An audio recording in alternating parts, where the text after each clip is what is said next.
I ended up in swimming lessons learning how to swim for the very first time in order to become a lifeguard.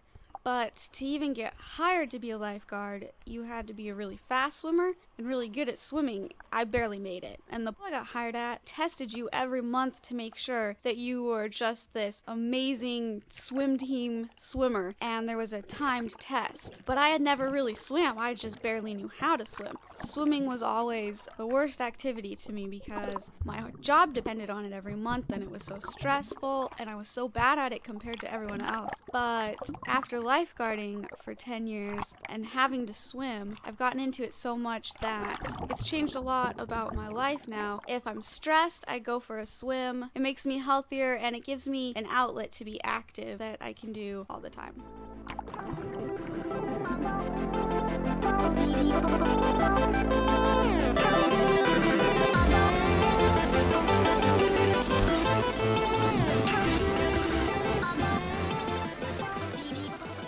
One time, I was sitting on the stand and I'd been lifeguarding for several hours already, and so I was really tired. And I just kind of zoned out a little bit. And I was guarding the lazy river. And all of a sudden, I'm like, oh, wake up. That's right, guard the lazy river. And I see this little boy, and his head is underwater, and his feet and his arms are thrashing around. And so I blow 2 whistles, and I run over to the side of the pool, and I jump in, and I leave my tube behind me, and I swim towards him against the current. And I grab him, and he looks up, and he turns around, and he just has the most confused look on his face. At that point, I realized he wasn't drowning. He was just trying to swim against the current. And then I turn around, and my manager and all the lifeguards had run over and were standing at the pool looking at me like, what's going on? Who's drowning? Why don't you have them? I start to walk over, and to make matters worse, some little kid had grabbed my tube, which was still strapped around me, and was trying to float down the lazy river on it. So now I'm like trying to get out, and I can't get out, and I haven't saved anyone, but I'm in the pool, and these kids are floating down the river on my tube, and it was one of the most embarrassing moments of my life.